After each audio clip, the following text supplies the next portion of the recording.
आजच्या व्हिडिओमध्ये आपण हे बघणार आहोत की सी ह्या मुळाक्षराचा आवाज स करायचा का क करायचा, आणि जर स करायचा तो कधी करायचा आणि क करायचा तर तो कधी करायचा.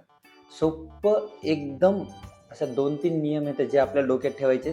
त्याच्यानुसार जर आपण गेलो तर आपल्याला सीला क कधी म्हणायचं आणि स कधी म्हणायचं हे अतिशय सोप्या पद्धतीने समजून जाईल. बघा, सी या मुळाक्षराचा पहिला आवाज आपण आज शिकलो क, बरोबर आहे. काय शिकलो?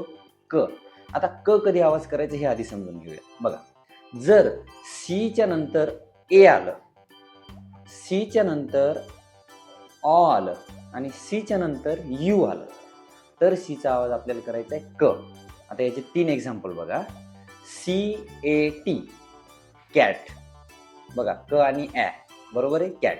त्यानंतर COT कॉट, इथे पण सीचा आवाज काय झाला क.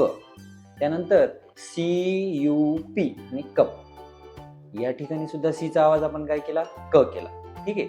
आता थंब रूल बघा, दुसरा नियम. आता सीला स कधी म्हणायचं. आता पहा, आपले जो सगळे वॉवेल्स किती येतं? 5 येतं. A, E, I, O आणि U.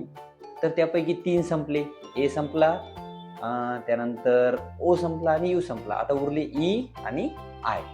जर सीच्या नंतर ई आलं किंवा सीच्या नंतर जर आय आलं तर तेव्हा आपल्याला सीचा आवाज करायचा आहे स. आता याचे एक्झाम्पल बघा. CITY, याला आपण वाचतो सिटी. काय वाचतो? सिटी. म्हणजे सीचा आवाज काय करायलो आपण? स करायलो, बरोबर आहे. त्यानंतर आता एक थोडासा मोठा शब्द बघा, सिमेंट. सिमेंट हा शब्द कसा लिहितात? CEMENT. तर सी नंतर ई आलं तेव्हा आपण सीचा आवाज करायलो स. तर ई आणि आय हे 2 जर अक्षर आले कशानंतर? सीच्या नंतर, तर सीचा आवाज करायचा क. आता बघा, परत एकदा समजून सांगतो. जर सी नंतर ए आलं, ओ आलं आणि यू आलं तर सीचा आवाज करायचा क, आणि सीच्या नंतर जर ई आलं आणि आय आलं तर सीचा आवाज करायचा स.